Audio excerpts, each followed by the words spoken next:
Percy runs away. Henry, Gordon, and James were shut up for several days. At last, Sir Topham Hatt opened the shed. "I hope you are sorry," he said, "and understand you are not so important after all. Thomas, Edward, and Percy have worked the line very nicely. They need a change, and I will let you out if you promise to be good." "Yes, sir," said the 3 engines. "We will." "That's right. But please remember that this no shunting nonsense must stop." He told Edward, Thomas, and Percy that they could go and play on the branch line for a few days. They ran off happily and found Annie and Clarabelle at the junction. The 2 coaches were so pleased to see Thomas again, and he took them for a run at once. Edward and Percy played with freight cars. "Stop! Stop! Stop!" screamed the freight cars as they were pushed into their proper sidings. But the 2 engines laughed and went on shunting till the freight cars were neatly arranged. Next, Edward took some empty freight cars to the quarry, and Percy was left alone.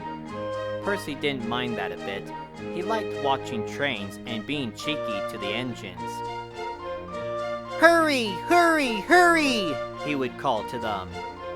Gordon, Henry, and James got very cross.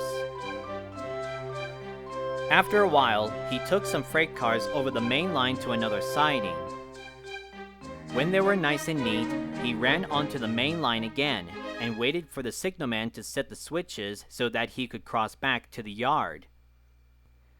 Edward had warned Percy, "Be careful on the main line. Whistle to the signalman you are there."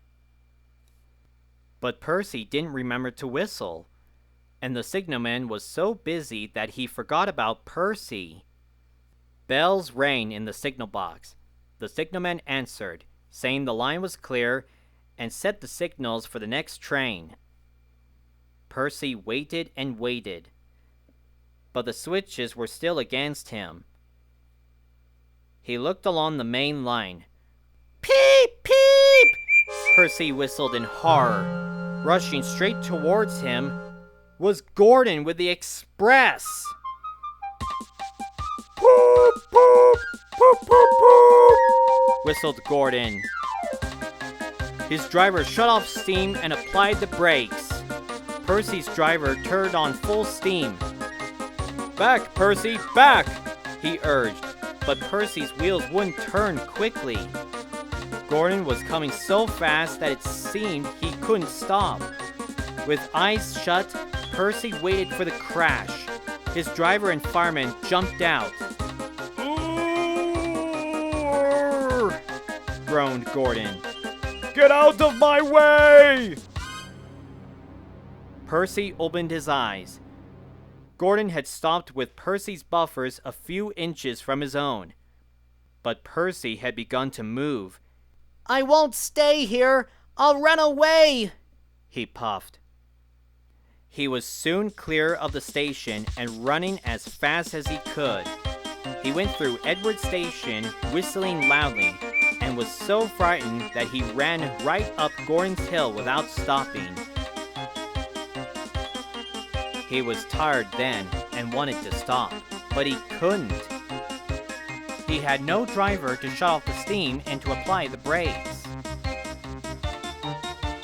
"I shall have to run till my wheels wear out," he thought sadly.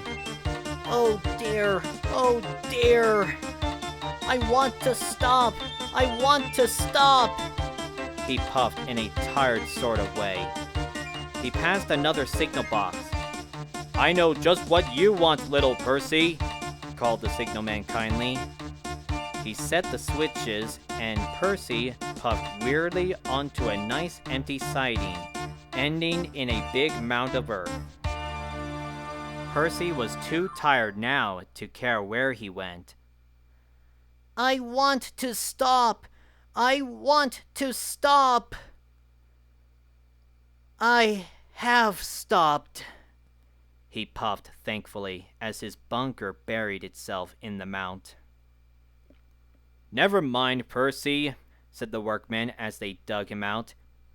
"You shall have a drink and some coal, and then you'll feel better." Presently, Gordon arrived. "Well done, Percy. You started so quickly that you stopped a nasty accident." "I'm sorry I was cheeky," said Percy. "You were clever to stop." Percy now works in the yard and finds coaches for the trains. He is still cheeky because he is that sort of engine, but he is always most careful when he goes on the main line.